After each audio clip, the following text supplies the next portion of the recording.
Welcome to Baxter Yoga.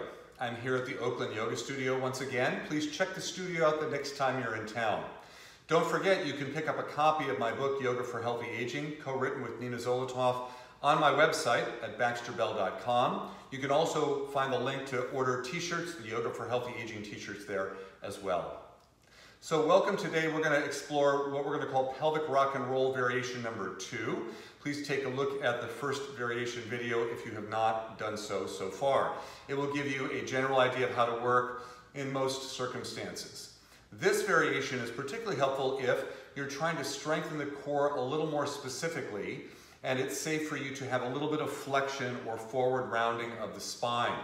This sort of a practice is often given to folks who might be recovering from low back pain, who might have some slight slippage or spondylolisthesis in the lumbar area of their lower back. And so it can be a nice way to work on strengthening. There are other core strengthening videos that I have, so certainly check those out as well. This is a pretty nice variation of the reclining pelvic rock and roll. So without further ado, a blanket on top of a sticky mat if you want a little extra padding for your spine. And let's come down to reclining position in constructive rest.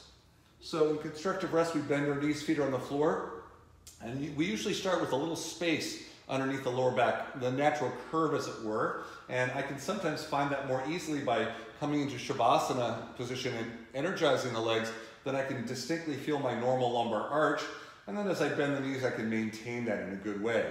I'm going to move my arms out of the way so you can see this lower back area a little more clearly. So in this variation, unlike the last one where we allowed for a big arch and rounding to take place, we're going to focus on the gentle kissing of the floor with the lower back as a way of engaging the core muscles. And we're going to bring a little more attention to actually squeezing those front belly muscles as we do this. So take a breath in to get ready, keeping the lower back neutral with a little space underneath it. And then as you exhale, let's take the lower back down to the floor and firm the front belly muscles a little bit. So my pelvis rocks a little bit, my tailbone turns up, and then as you inhale, relax that and come back to the neutral arch of the lower back. As you exhale, draw the lower back down, firm the belly muscles a little bit so you can feel that happening, and then inhale, rock back to neutral. Let's do that a couple times.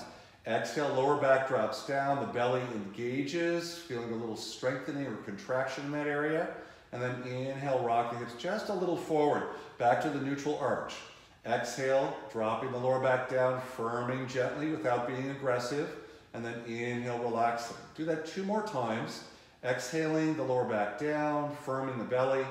And then inhale, rolling the hips a little forward so you come back to your starting position. Last one. Exhale, firming. And inhale, releasing.